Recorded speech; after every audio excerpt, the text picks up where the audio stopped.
لكن الرسالة اللي قلقتني التويتة اللي كاتبها على اكس الصديق السعودي الكبير الأستاذ عثمان العضيبي. وعثمان العضيبي سعودي يعيش في لندن، يعمل في خطوط الطيران السعودية، ومتفاعل جدا مع الشأن المصري والأهلاوي بالخصوص. وكتير لما كنا بنشوف توافقات كتيرة له مع الفنان الكبير نبيل الحلفاوي، وكنت تشعر ان الاتنين بيعزفها سويا في اتجاه الاهلي ومصلحته. بس كمان عثمان العضيبي لانه راجل سعودي ما هوش مصري، فدايما شهادة اللي من بره من بعيد بيبقى لها معنى شوية. لكن المرة دي على غير العادة، الصديق السعودي مش بيهني ومش فرحان ومش بيشارك السعادة لجمهور النادي الأهلي، لا ده بيدق جرس خطر، وعشان كده لازم نسمعه. كتب الأستاذ عثمان العضيبي عنوان تويتة صادم ومخيف: هل يسقط الأهلي المصري؟ وقال: من الحالات الظاهرة والنادرة وغير المعتادة من أوساط محبي الأهلي المصري داخل وخارج مصر هو كثرة تذمر بعض المحبين والمشجعين واختلافهم وعدم اتفاقهم على بقاء وذهاب بعض اللاعبين. لكن لأول مرة أشوف كده، الناس مختلفة جدا على مين يقعد ومين يمشي. ظاهرة جديدة على جمهور الأهلي في مصر وخارجها. وقال كمان الصديق السعودي: وعدم مساندتهم للإدارة باتخاذ بعض القرارات، فهل يكون ذلك بداية انشقاق آراء المحبين؟ وبعد كده بيدوس على زرار الجرس أكتر وبيقول: وهو طريق أساسي في تدمير استقرار أي نادي، كما هو مشاهد في الكثير من الأندية العربية داخل وخارج مصر التي لم تقف على رجليها لسنين طويلة. نتمنى التوفيق للأهلي.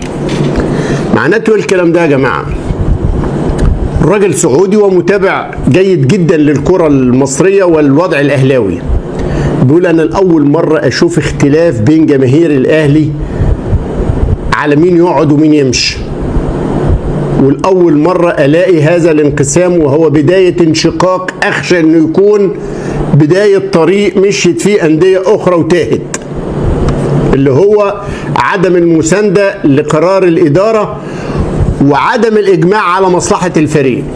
يا سلام يا سلام، جمهور الأهلي سيء للغاية، إنهم متآمرون على الإدارة الحكيمة الرشيدة.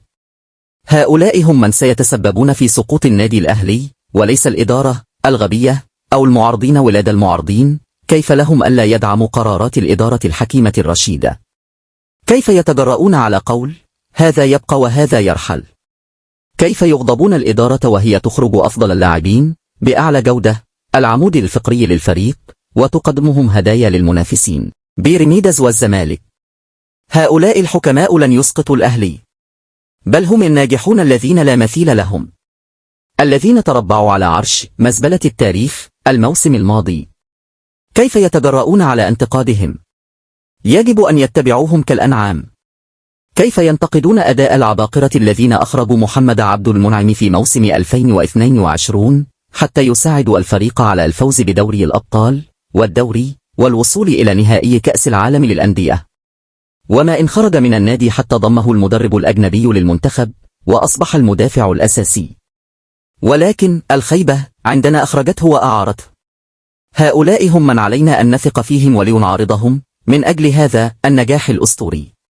ثم في الموسم التالي قالوا إن النادي الأهبل يحتاج لمهاجم، وأنه لا يملك مهاجما. انظروا هناك، هذا مهاجم هداف الكونفدرالية، لكن لا، الإدارة الحكيمة رفضته، فانتقل إلى بيراميدز وأصبح رقم 1 في مصر وإفريقيا. وماذا فعلت الإدارة العبقرية؟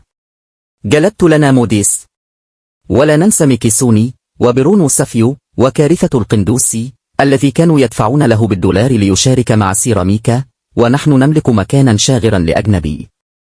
إبداعا ثم إبداع.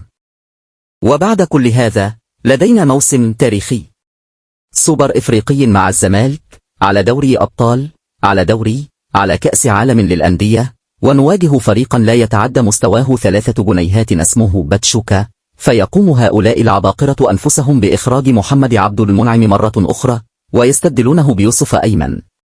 رؤيتهم أن يوسف أيمن هو بديله، ويخرجون أحمد عبد القادر، فلا حاجة لنا به، بإمكاننا تحقيق كل شيء من دونه. ويخرجون اليوديان والقندوسي رغم أن هناك مكانا شاغرا الأجنبي، ويروطير النادي للزمالك وأورلاندو بايرتس وصن داونز وبيراميدز ولكل من هب ودب. هؤلاء هم من علينا أن نثق فيهم ونتبعهم دون نقاش، وإلا فإن الأهلي سيسقط. أليس كذلك؟ وهل هناك سقوط أكثر من هذا يا روح أمك؟ ألا ترى تشكيلة بيراميدز؟ لاعبوهم لا يرحلون، بل يضاف إليهم وتتحسن الجودة. والزمالك بعد أن ضم الدباغ وأحمد عبد القادر الذي بغبائك أوصلته لهم بنفسك، بات يملك تشكيلة في كل مركز مكونة من 3 لاعبين على الأقل، وإن لم يكونوا جيدين الآن فعلى الأقل لديهم سنوات طويلة قادمة. وأنت أساسا لم تعرف كيف تصمد أمام الزمالك حتى قبل أن يضم هؤلاء. موسمان كاملان وأن تكسكس في الملعب، ناهيكم عن الفضائح في النتائج. وبالمناسبة حين احتاج الأهلي والزمالك ظهيرا أيسر، الزمالك ذهب وجلب بنتيج، أما أن فذهبت وجلبت يحيى عطية الله. انظر الفرق في السعر، وانظر الفرق في الأداء، وكلنا رأينا هذا وذاك، ثم لا تريدوننا أن ننتقد. لا أفهم كيف وبأي وجه ما زلتم باقين في النادي حتى الآن. من يخاف على مصلحة النادي ولا يريد للجماهير أن تنقسم فليرحنا من طلعته البهية ويرتدي البيجامة ويجلس في بيته، ويسلم النادي لمن يفهم، ويسلم جريدة النادي لأناس ليسوا من المعارضين. بالمناسبة مبروك عليك يا حلوة نفق وسام، ألي ماشي من عندك غصب عنك، وأنت ما عندكش له بديل، وهو المهاجم الأساسي وعنده 3 سنين لسه في عقده علشان يرجع على بيراميدز، ومبروك كمان على البونص اللي راح. أسئلة وجودية، لا يهي النادي الأهب لما طلعهوش إعارة للفريق الأمريكي ولا لأي ناد كان. السؤال الثاني، إيه اللي يمنع بيراميدز أنه يستعير اللاعب موسم أو أكتر على الأقل في يناير؟ وأكيد بيراميدز يقدر يدفع أكتر بكتير من أي نادي تركي. السؤال الثالث، هل بمص أحراز الأهداف مكتوب على الدوري الأمريكي ولا على كوكب الأرض؟ يعني ما فيش ولا مليمة زيادة، وما فيش بني آدم في النادي كان عايز وسام يمشي. ده اللي أوسخ من كده أنه مشي بلا واجهة، يعني مسخرة السنين وإدارة رضخت ثم أتقرطست، ونحن الآن بين خيارين، أما موديس جديد وأما لا مهاجم، وإن شاء الله قول يا رب بس ما تقاطعش واحد من الاثنين اللي عندنا تجي له إصابة زي بقية البشر عاد، ولا التاني يأخذ إنذارين ولا طرد، وإن شاء الله بقي نخش نلعب قدام الزمالك أو بيراميدز أو صن داونز بطير رئيس النادي العلامة الأسطورة.